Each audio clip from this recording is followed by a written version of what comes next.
So this is the self-development with tactics book.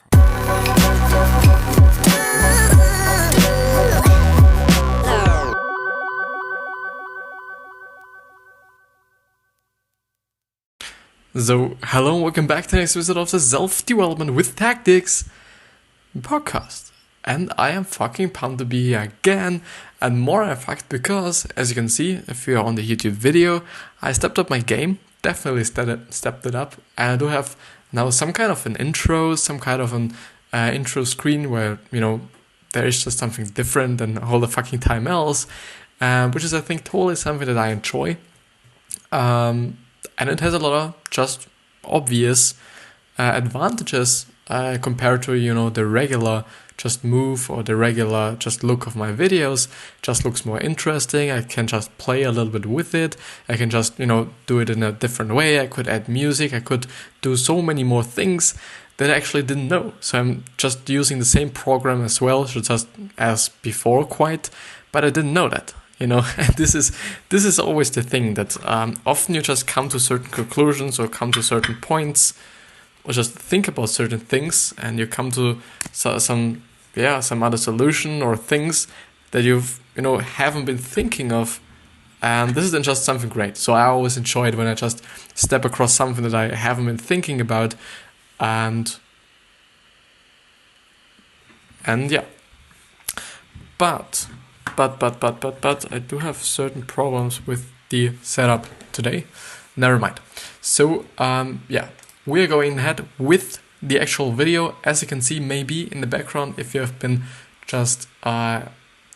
joining me and this is your first episode, this is Top of Mind, which is basically a book for all the influencers, for all the companies, for all the personal brands, and for quite everybody. And this book is basically quite about marketing, how content distribution could work, how you could make yourself a good content team, and what you need for good content, how to be liked by the people you are serving, how to actually serve the people. So this is actually one of the books I would say that actually just provides a lot of value and just a broad spectrum and a broad and a great amount of facets of just business, I would say.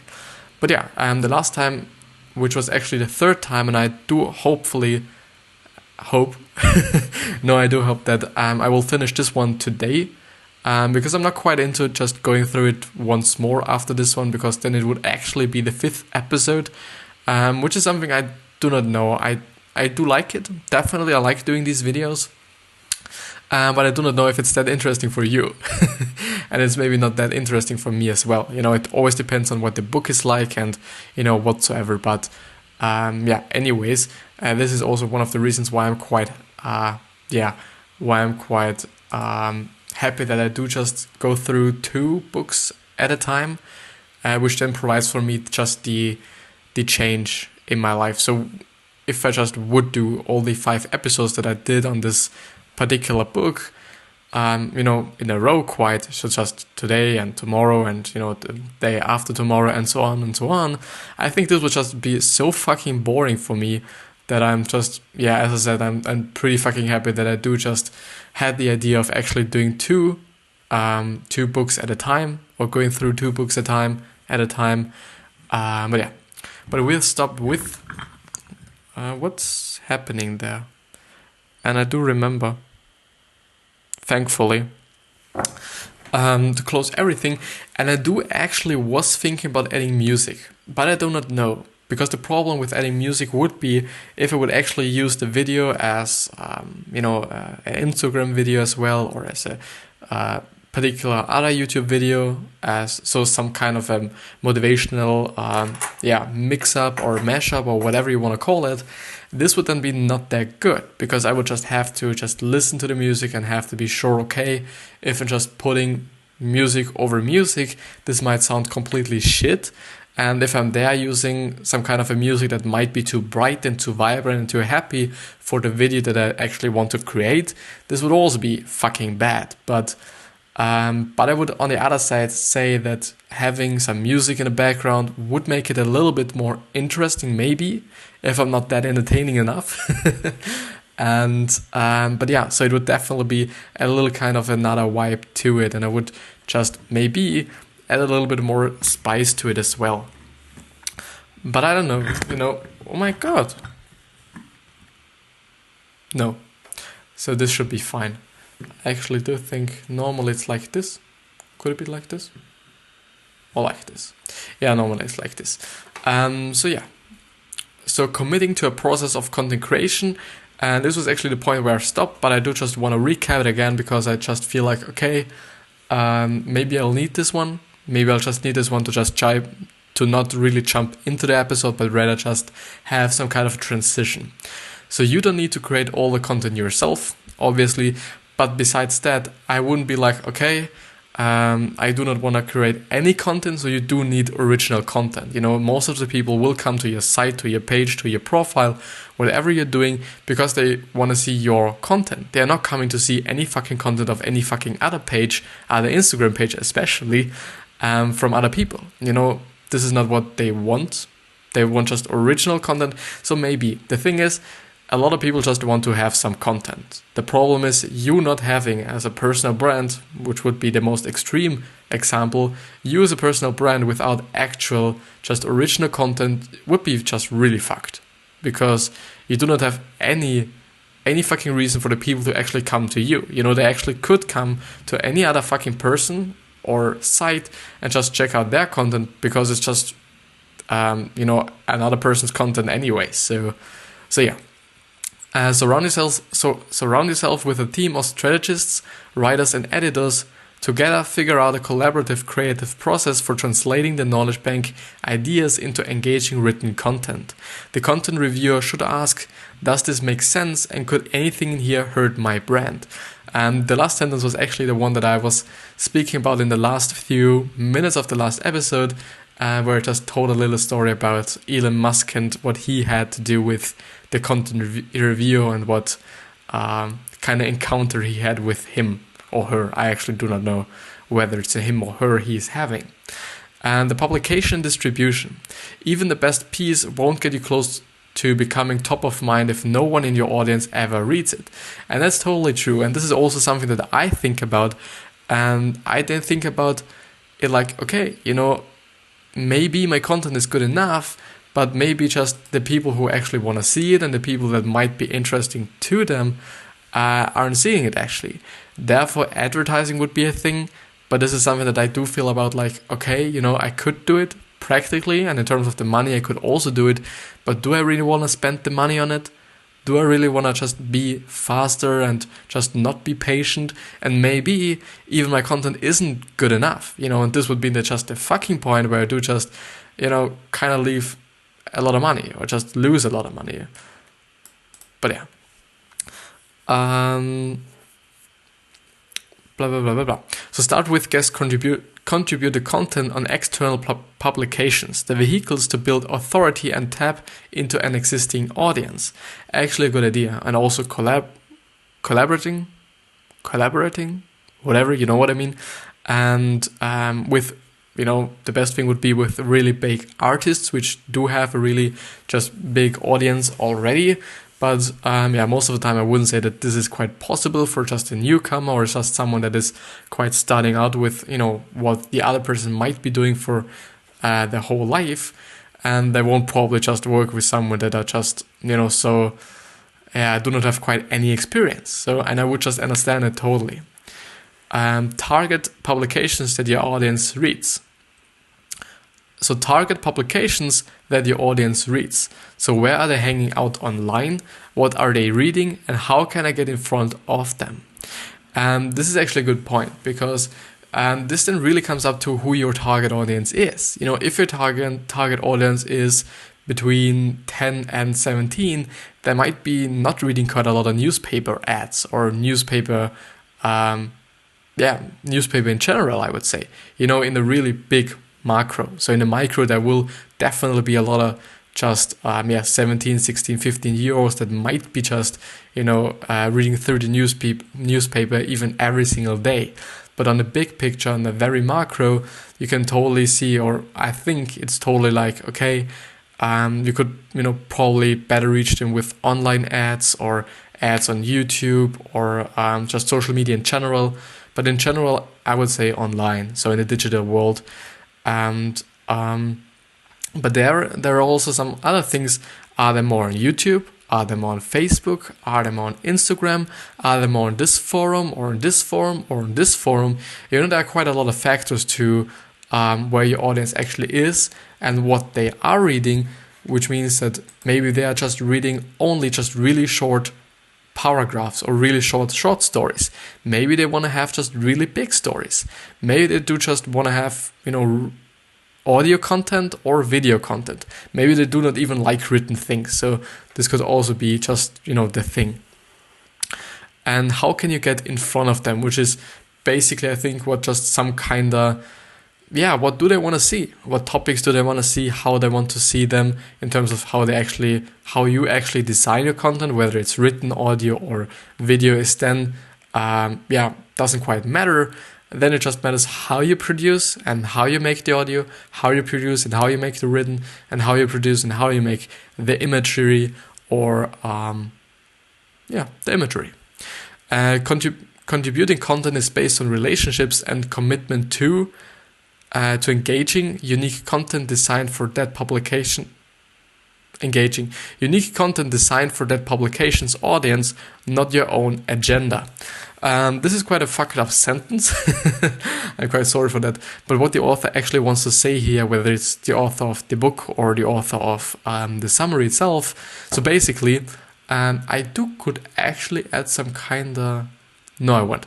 I'm actually on the paulminus.com website and I'm going through Top Mind by John Hall. Is John like John and Hall like Hall. I'm hopefully just, pronouncing it the correct way. But it's totally the thing. You should never ever make content that you like. You should totally like it as well, but it's more about your target audience, it's more about your customer.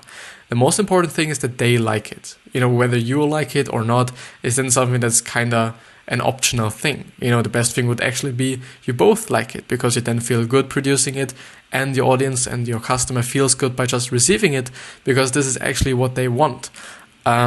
But this is totally something that a lot of people, at my point of view at least, get wrong. They just also or only design things or make things they would just, go through on their own. And they do quite only just, listen to themselves rather than listening to the actual audience or the actual customer. But yeah. So the first one is follow that publications contribute to guidelines. Totally interesting and totally important, I would say, especially also in the design part, where you put your logo. Can you actually put your logo somewhere? Do you actually have any rights to just use it in another way afterwards? There are a lot of things, in terms of guidelines and or laws and or restrictions and or whatever, copyright, a lot of things. The second one is send your unique article, a respectful pitch and a thoughtful personal email to the editor. The third one is correspond for potential revisions and edits. And the fourth one is they accept the piece and it goes live. This would actually be the most or the best scenario. The thing is, I would even say if you're just pretty much cold emailing a lot of kind of, a lot of people who may have a blog, who may have an Instagram page, and you just want to work with them or you want to just be on their site. Maybe they just want to kind of money for doing that, or you won't just be able to do that. This is also some kind of truth, and I hope he's actually speaking about that, so I'm not quite sure, to be honest. So once it's up, here is what's next. Your social media team transforms the article into engaging social media content and use it in conjunction with strategic hashtags and direct mentions to activate amplifiers for your content and increase followers. A few examples of ways to share. Sorry, I just fucked it completely up. So your social media team transforms the article into engaging social media content and use it in conjunction with strategic hashtags and direct mentions to activate amplifiers for your content and increase followers. I think the the most difficult part is really to start, because you can't actually listen to your audience because you do not have one. If you're having a business and you know your customer, you totally have some data of them and you totally know what they're into and what they just really want to see. But if you're just really starting only with social media and want to build social media first and then actually kind of translate it into an actual business, then it's pretty difficult, I think. Then it's just about really putting out what you think is good and actually being like in your process, like, okay, you listen to the engagement and to what people say when they just, listen or watch or read your content, and then you just adapt to that. If they say, okay, this is a good content, and if they maybe like the long form video, totally make snippets out of it and put it on social media as well. Which is basically, by the way, if you didn't know, quite Gary Vee's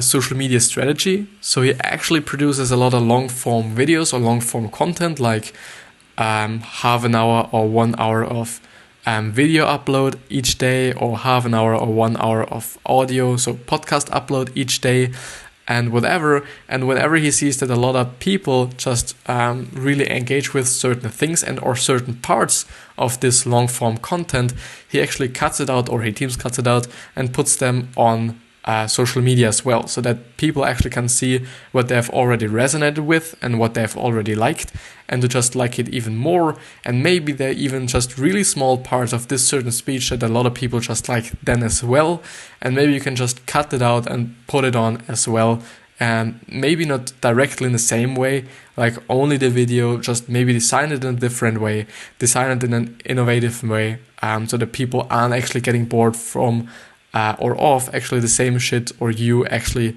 just putting up the same shit. I think in general design, especially on Instagram, is pretty important.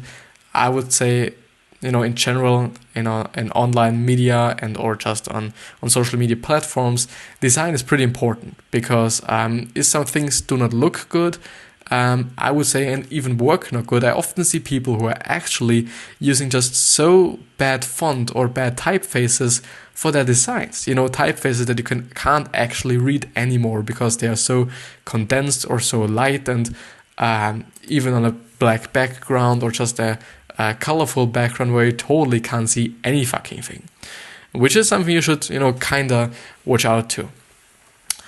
But yeah. So a few tips of him is the headline and the link. So a few examples of ways to share your post include the headline and the link, a quote from the article, if you can actually add a link. On Instagram you can't, on Twitter, Facebook and Tumblr you can. A quote from the article, a question, stats mentioned in the article. Your PR team includes the content in pitches to entice influencers and publication contributors to source that content.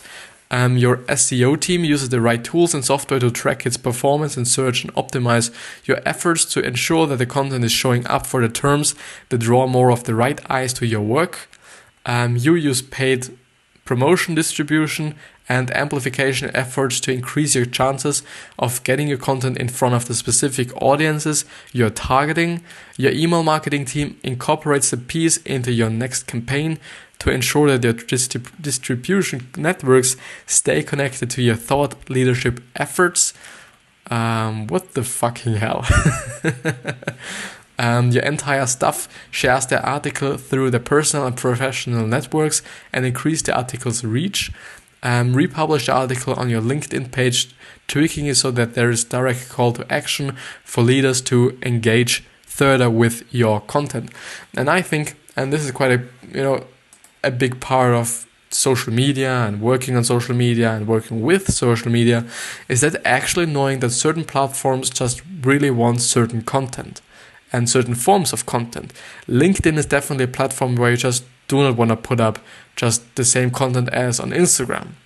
This is something that's totally clear, because this is more for corporate, things. If it's businesses, if it's like in portfolio, if it's like some other things, I feel like it's more like business, more like corporate, more like classic, and or not classic, but just I'm thinking of a suit. I'm not thinking of a t-shirt, I'm quite thinking of a suit with, suit shoes and all this stuff.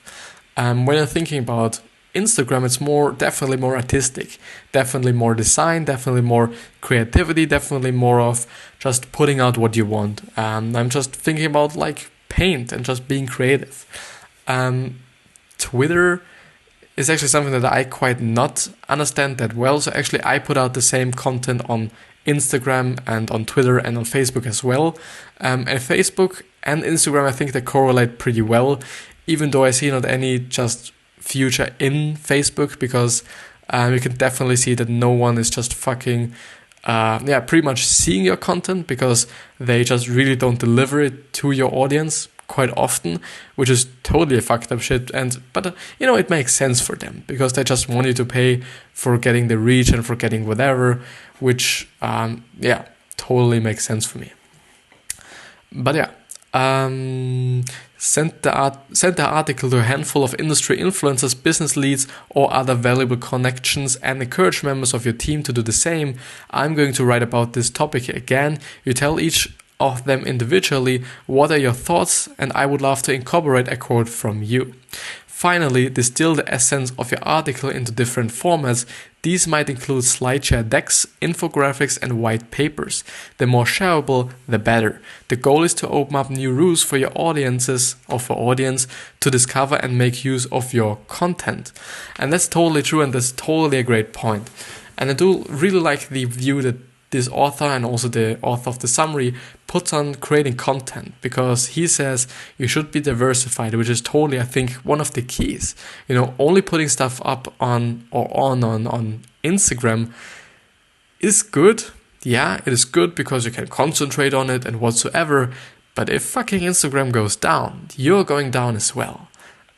Which is something that's not good, and therefore I would actually say, and this is something that a lot of people say, just build up your Instagram just build up your Twitter and Facebook and Tumblr and, whatever platform you like as well. Because if Instagram goes down, you still have these three lefts. If these three go down, then you have still Instagram left. It's just something practical. It makes sense. It's a very, very fucking long way to go. I'm just not fucking getting it in this fucking episode. Shit. Never mind. So it is actually a good book. So I think it's okay to go through it a few times. I feel like it's okay, yeah. Content funnels and... No? Metrics that measure impact. To measure the real impact of your content, you need to track the right metrics. They include analytics such as the traffic and social shares,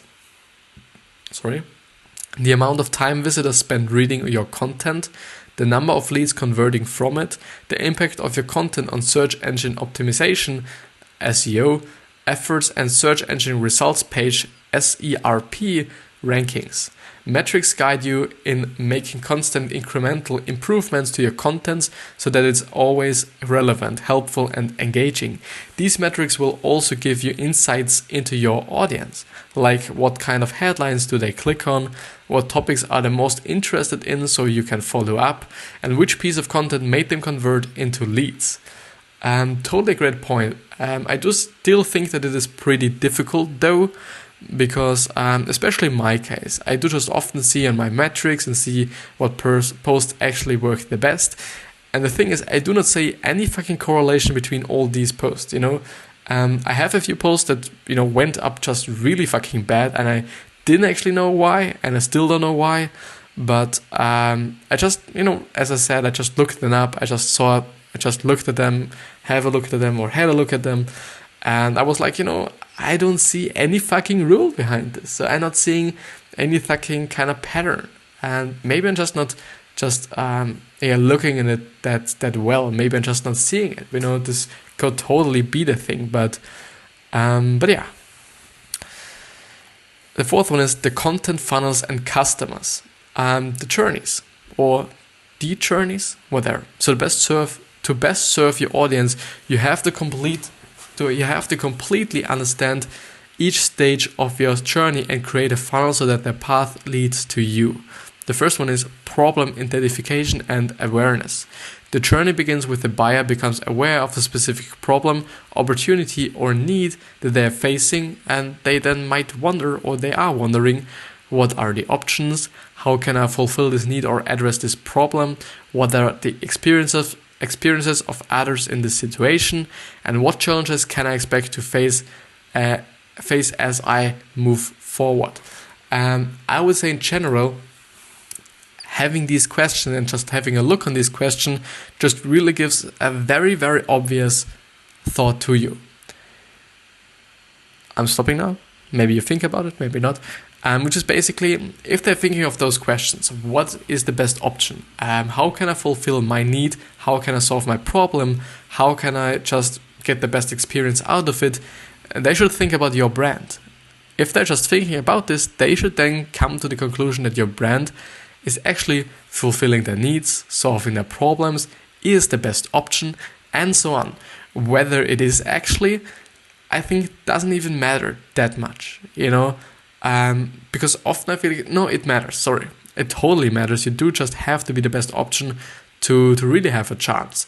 The problem that I'm always seeing is that a lot of people might think that you can totally advertise and market a product that is completely shit. But I wouldn't say so. I would say okay, you just have to have a great product to really market it in a great way. You totally can't market a very, very bad product, but the thing is, people will buy it once and they will just leave it again. And they will leave you as well, and they will be pissed on of your fucking brand as well. And what's the ROI of that? It's quite nothing. You might get a short-term money back from your efforts you took, but at the end it's nothing like long-term gain.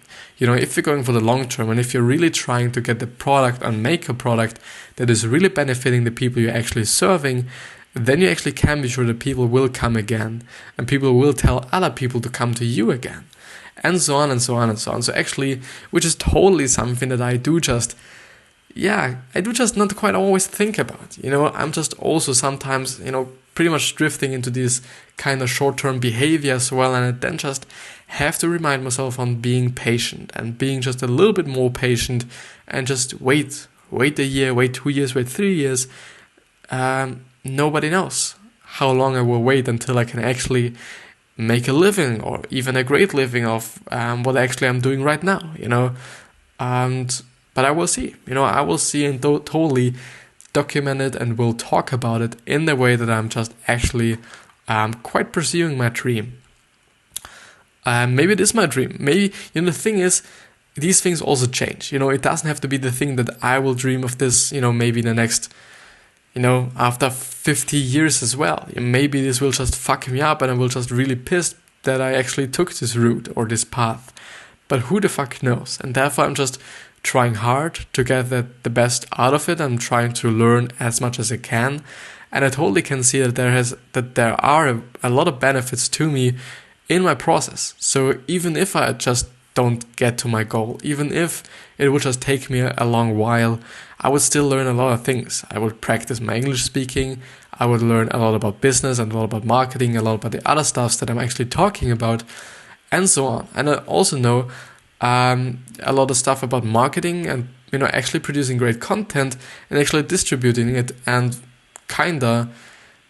getting a lot of experience in this way as well, which could be totally worthwhile for other companies that might employ me as their social media guy.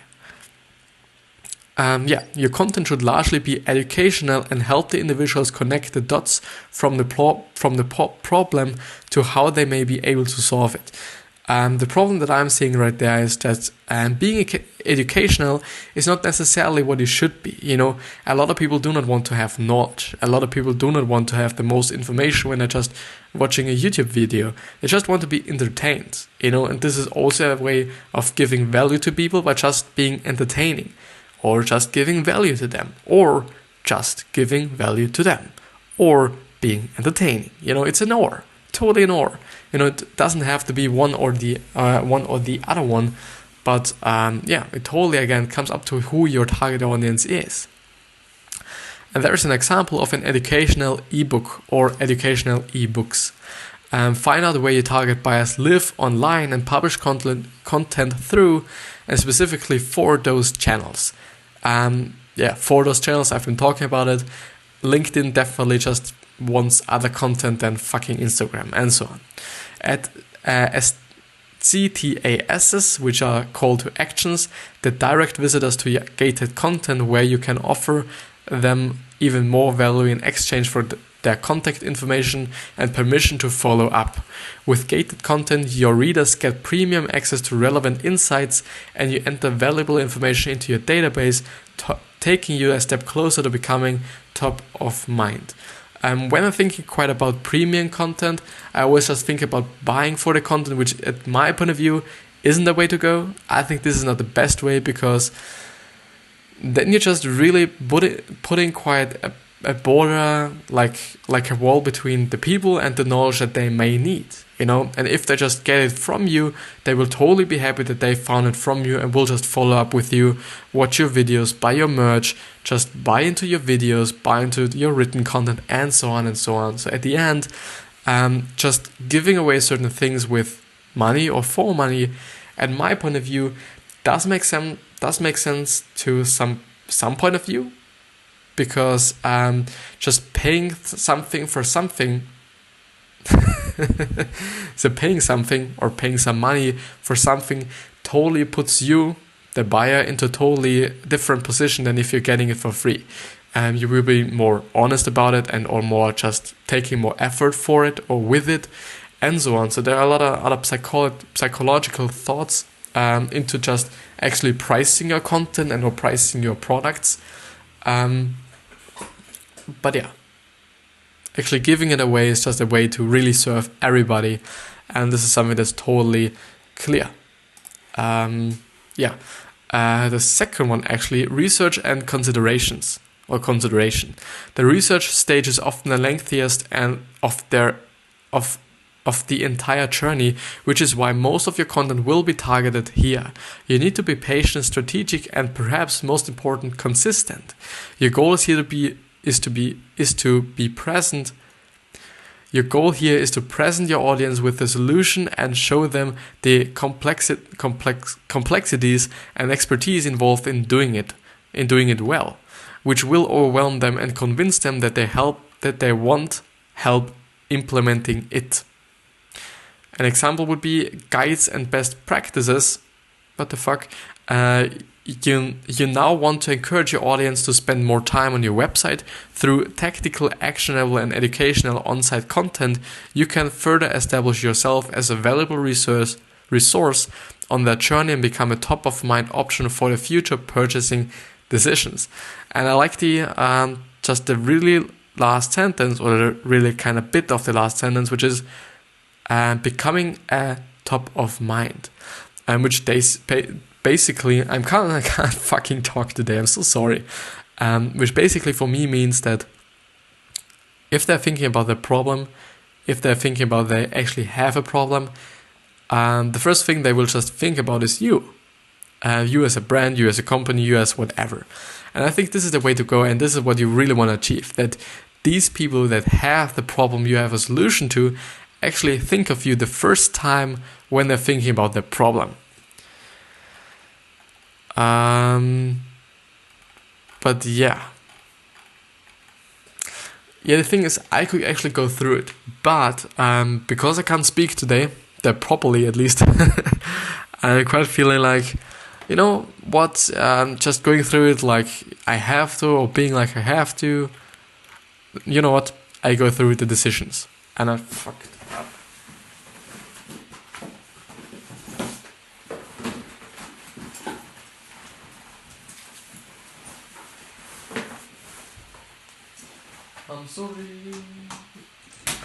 I'm sorry.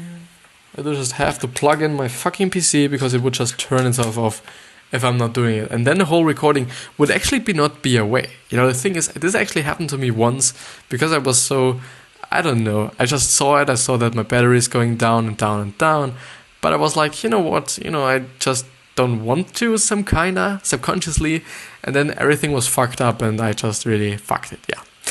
Decision making. In the final stage, your audience has developed a pretty tough understanding of their problem.